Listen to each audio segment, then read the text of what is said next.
Sir, we have to protect our territory. We are surrounded by our enemies. Call the general to prepare for a fight. Copy, sir.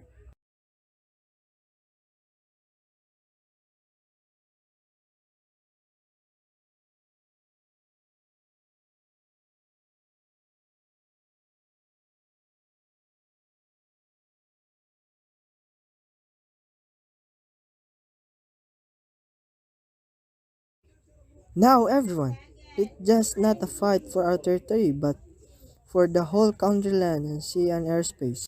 Sir, yes, sir. Prepare yourselves because it's time to end their lives and destroy their territory. Yes, sir. Good. Now be ready because the war is about to begin. Yes, sir. Soldiers, prepare the plane for our reinforcement. Yes, sir.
And destroy the fucking airplane.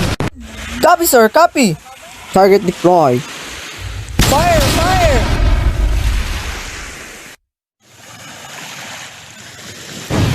Target the enemy! Target the enemy, please! Captain, the target destroyed. I need the backup! Fire! Fire! Copy, sir! Copy! Copy!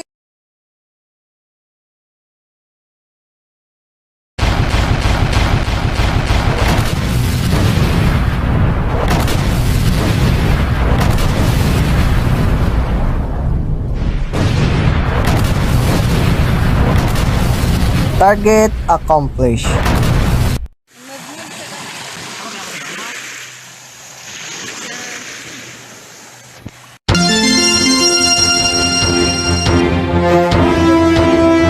Unless you bleed in war.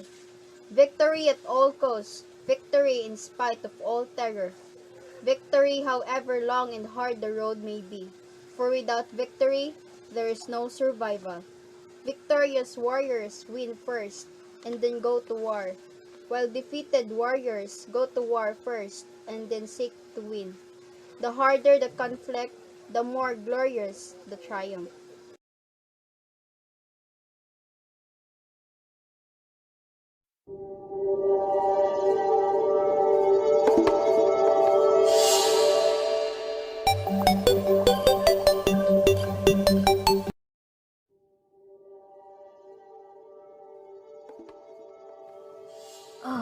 Oh, my head. What? I can talk? What happened?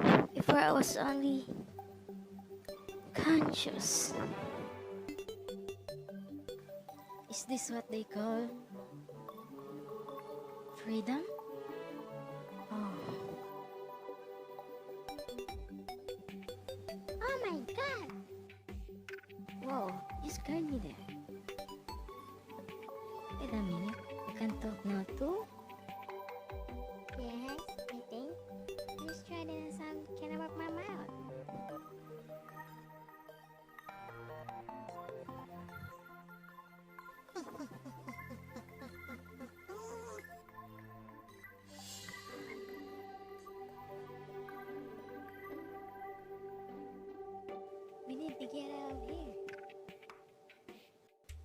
we get caught talking, we'll be in big trouble. Huh? We need to figure out our plan first. And find a place for her. We cannot. What if we give up? What are we gonna do after we escape? We need to find more people. We'll figure that out after we escape here. Listen, just follow my lead. If there is anyone here, we need to play like a soft boy. It's okay if we get put back to our place. All that matters is we'll try until we succeed. Now, where do we start? Come on, dog. Help me out here. Wait, here's something. Like that.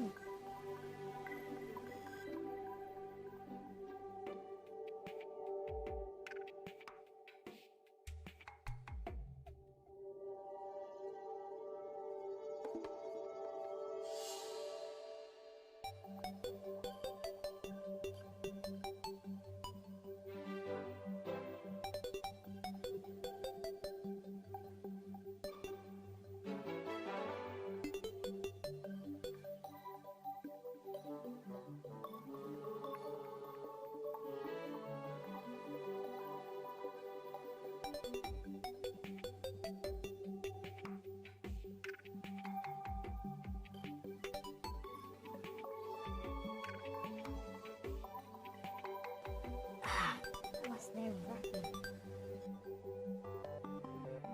Come on, dog. We gotta find a way. Before he come back, or we will lose our chance. Come on, let's go. Wait, what was that?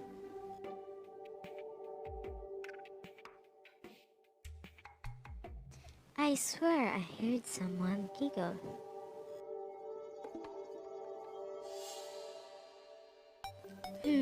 Must have been the wind. Come on, dog, this way. Wait a minute, I heard that one. Never mind.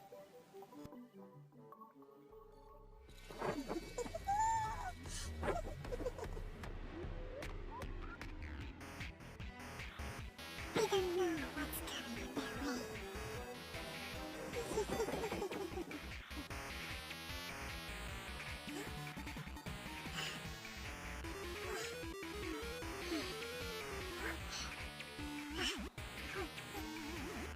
Over here, dog, jump.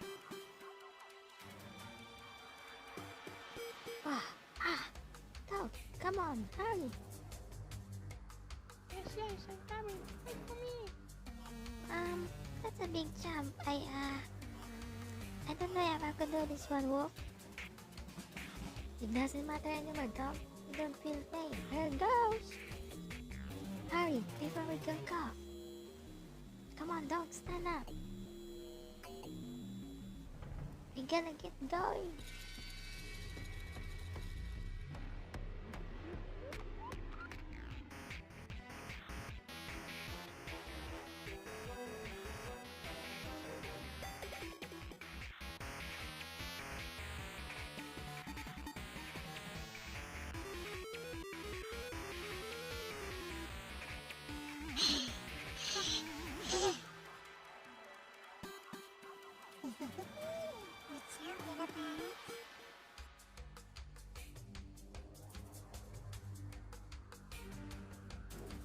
Woohoo!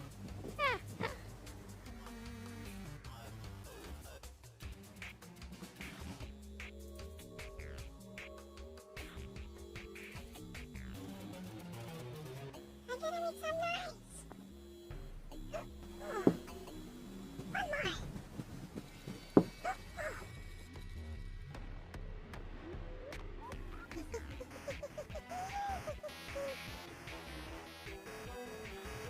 What is that?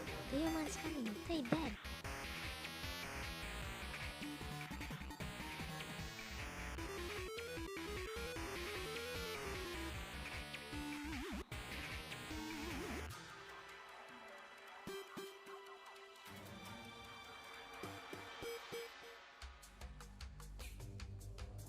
Oh no, we're back here again.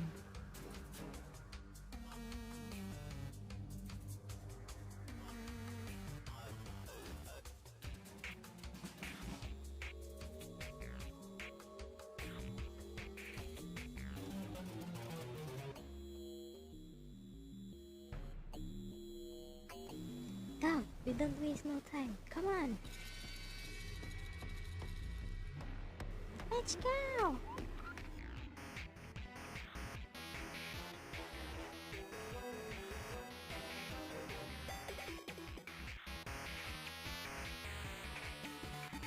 Woo! No, no, no. Get out. This is the home of Samara.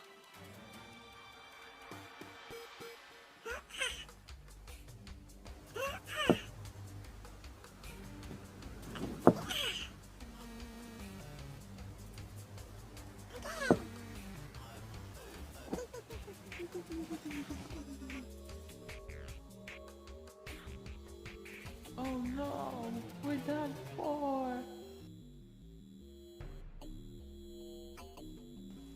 Ah.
If you look up the definition, it means a strong belief that something will happen or be the case. A simple word with so much more meaning. Today, the society is built up on expectations. They can be gender-wise, social status-wise, and others. It's look rather easy to live up to the expectation, doesn't it? You might wonder, who am I? Well, I'm just this person who had some expectation to live up to. If your teacher asks you, what do you want to be? And your answer either you don't know or profession you want, they will most likely say follow what interests you. It makes the word expectation more difficult. Coming from a poor family, I am speaking from experience. I live in a small house in a small street. It wasn't built with a great isolation and could also be easily flooded if there was a storm. I think I just skip to telling about my experience. This small interview is getting us nowhere. If I recall correctly, it was when I was in 10th grade that my teacher asked me the same question. I sat alone in my teacher's office, discussing about future for college. Our class had gone to many gatherings about jobs that may interest us. Well, my teacher asked me, What do you want to be? and I said, I want to be an artist. That was I said to my teacher, and my teacher asked me, Why? well, it was my passion to draw and create arts. I would often draw in my spare time and look for inspiration everywhere. My teacher encouraged me. Well, Just follow your dreams and what interests you. that was he said. I don't even think they can say no if they didn't like my choice. Isn't that right? I already know what I wanted to my future. When I got home that day, I brought up the subject about my future to my family. I told them about my plans, but their reaction was not what I expected. They disapproved of it. Their expressions were horrifying for me to look at.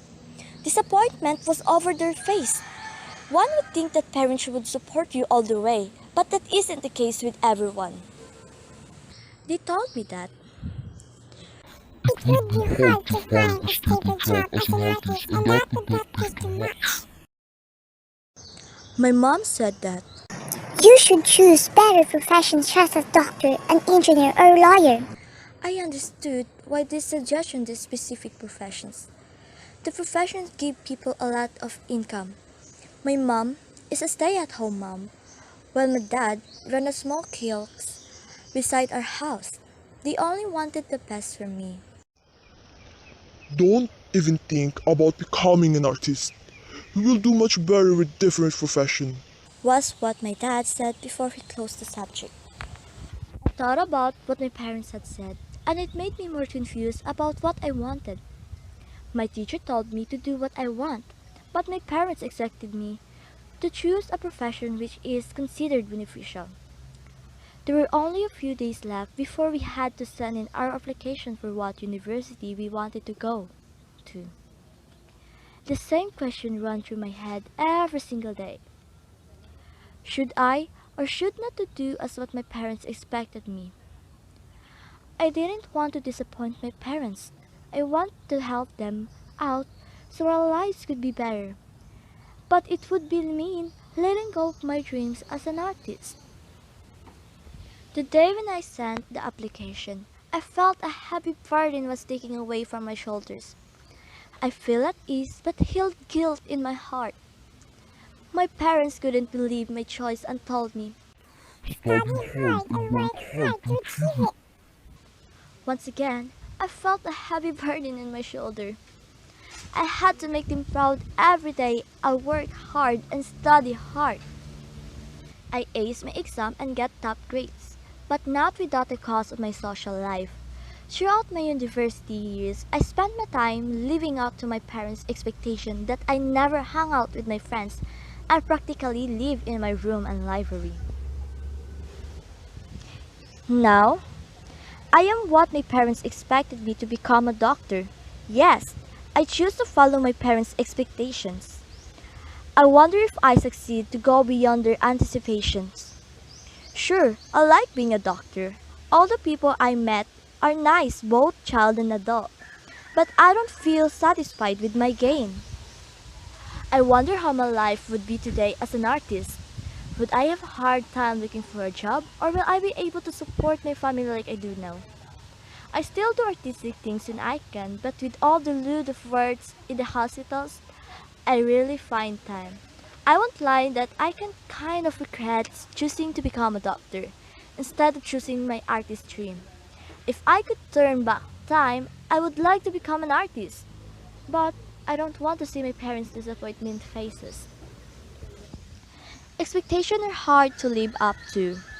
It's not always a win-win situation where you get everything you want. There is a price to every choice. For me, I had to drop my dreams of becoming an artist and most of my social life to succeed at school and become a doctor. Although there are some good things that happen, I can support my family better with I gain as a doctor. They have a better life now and our house is also better than what we live in.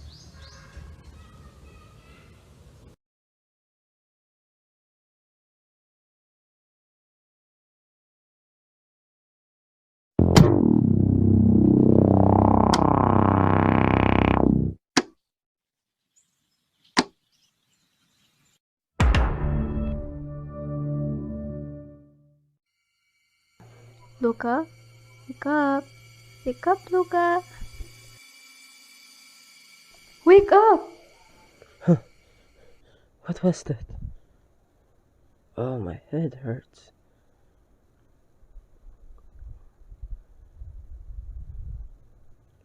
Good morning. Good morning. Good morning too. By the way, this is Rock and Rick. They are twins. Now let's go back to the movie. Rick, we dream it again. Really? That's the first time this month. I think it's time to tell him, brother. Tell what? Luca, we're not your real brother. What? What do you mean? I'm not your real brother. Luca, calm down. Why am I hearing this now? We want to tell you soon as possible, but when you go to sleep, you always shout your mom, don't believe me. So we don't have a choice but not to tell you until you're ready. I can't believe it, you guys didn't tell me. I'm going for a walk. Luca, wait! Rick, no, just let him manage this. Give him time to think. Yeah. Do you remember the time we found him? Yeah, it was raining at the time. We heard a baby crying.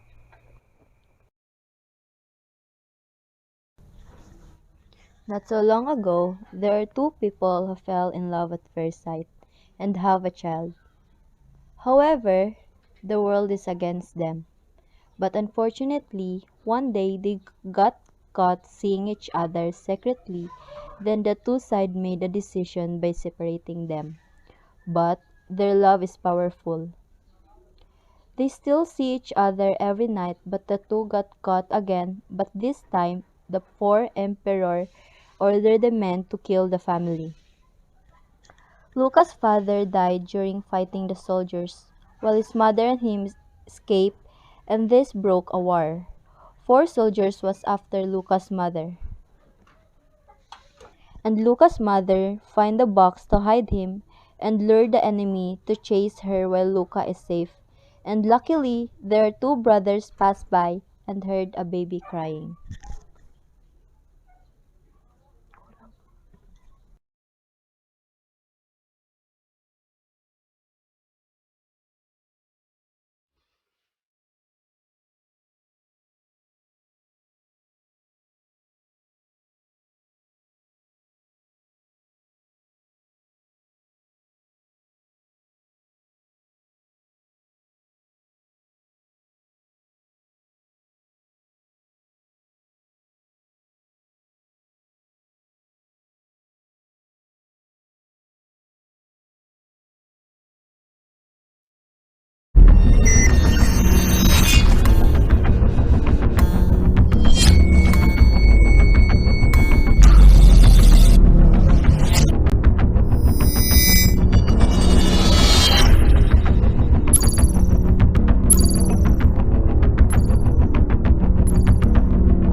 One day, at the construction yard, four friends are building, working hard, flatbed drives into the site. Broom broom sounds like they enjoying. The little helicopter comes off.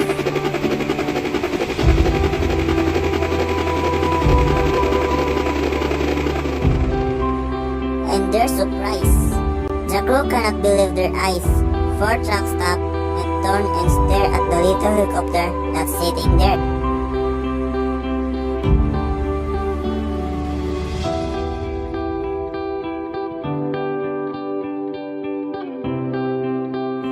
Clean and shiny, all brand new, but he has no wheels.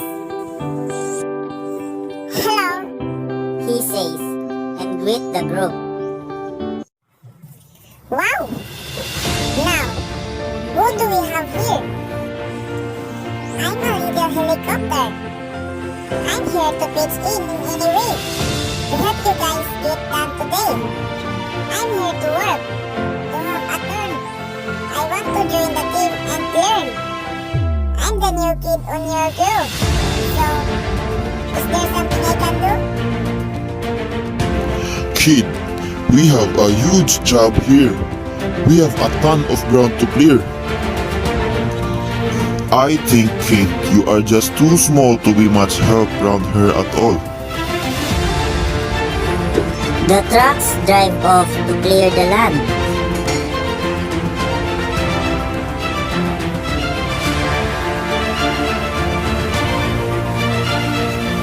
No problem, guys.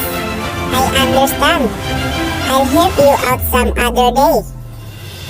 Kid says as he turned away.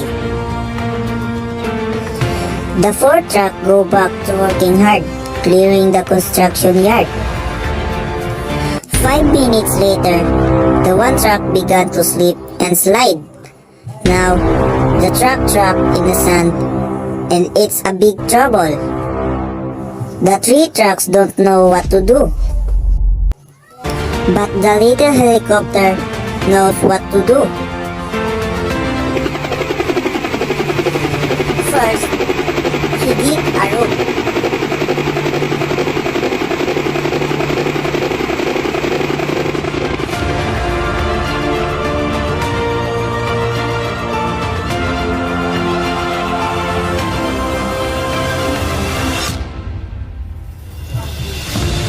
And he wrapped the rope on the 3 trucks.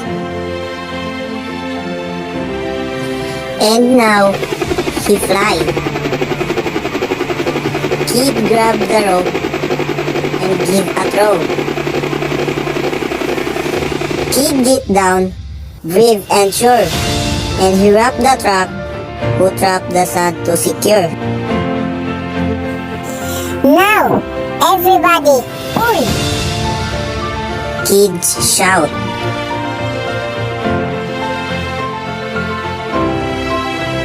Soon, the one truck back on level land.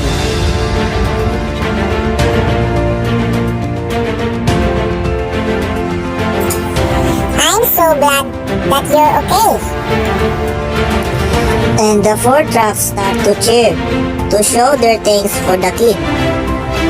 They shout 3 times. Hip hip hooray! The little kid just saved the day. Now, the little helicopter has joined the crew. 4 old friends and someone little new friend.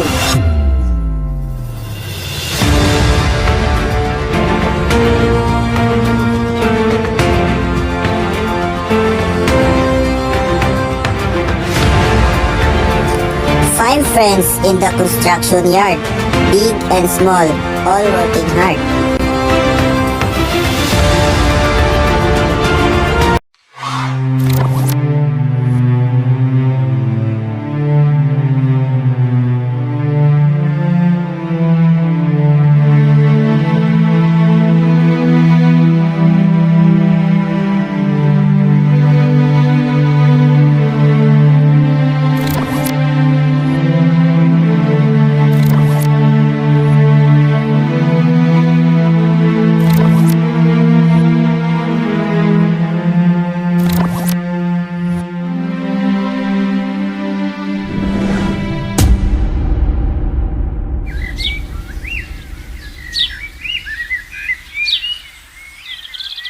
A long time ago in Tennessee, USA, there's 2 babies that was born named Alice Holland and Hannah Mateo.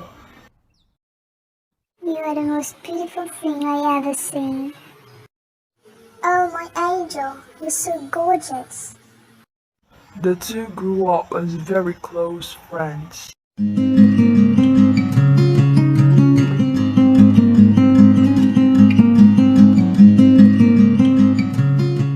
When they graduated, they both started their own businesses. Alice!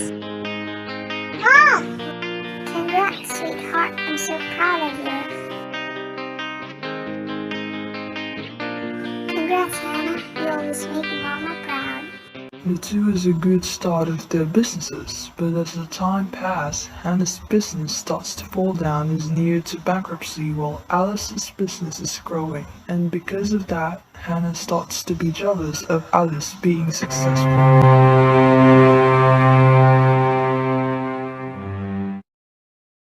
and from that day she'll always fake her smiles every time she encounters Alice. Hi, Hannah. Hi, Alice. Months passed. Hannah's mom died because Mrs. Mateo was diagnosed with a brain tumor. She just didn't tell Hannah because she don't want Hannah to worry about her when Hannah already have so much problems. Hannah is devastated and didn't want to go outside their home ever again, so Alice decided to come visit her. Alice, what brings you here? I heard what happened. Here, some help for you. Thanks, but no, I'll manage. Wait, come on, I insist. Take it, please. I said no. Which part of that you didn't understand? I can manage. Didn't you get that?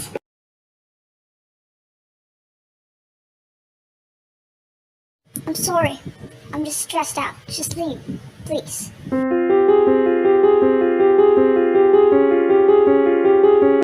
Hannah thought that Alice visited just to see how broke she is now and not being concerned. She thinks Alice was just acting all along of being nice to her, so she decided to have her revenge to Alice. While Alice is waiting for her driver in front of her hotel, Hannah on the other hand is watching her from afar.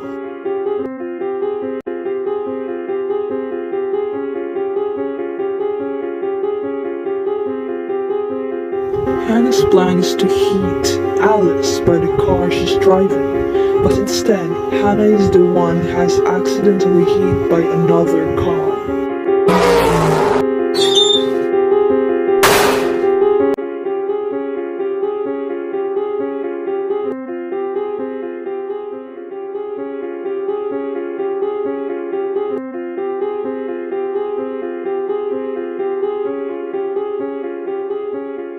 Brought Hannah to the hospital, but Hannah ended up comatose. Because of Hannah's jealousy, she almost died. That's why you should never let jealousy eat you.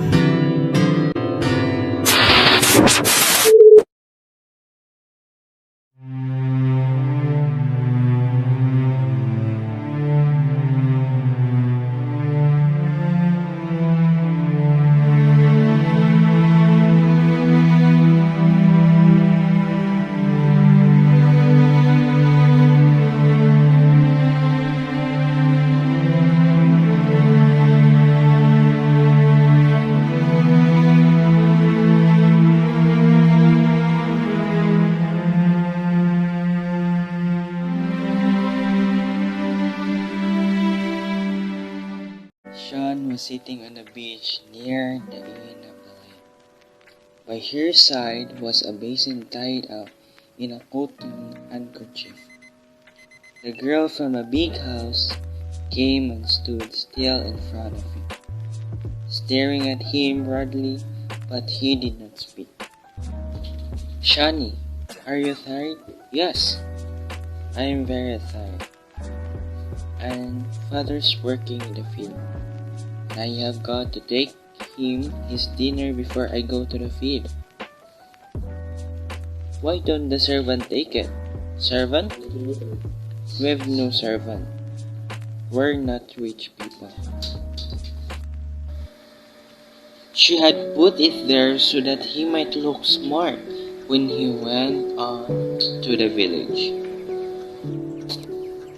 "No, it's too expensive," Sean said,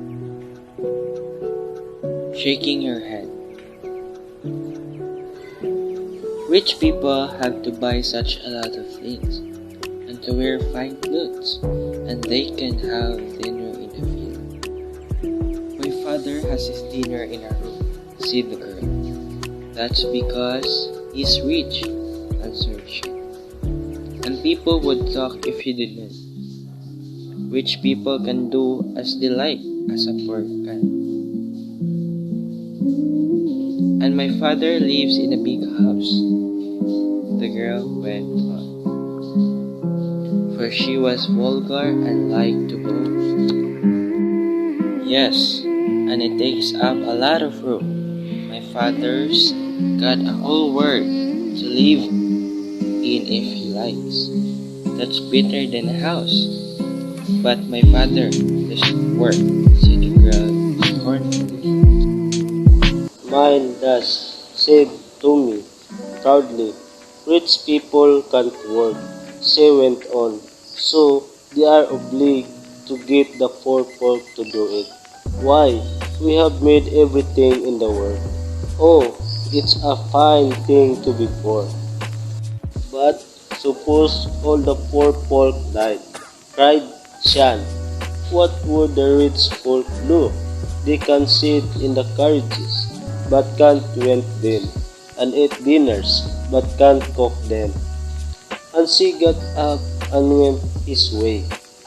Poor folk ought to be very kind to rich folk, for it's hard to be the like of them, she said to himself as he went along.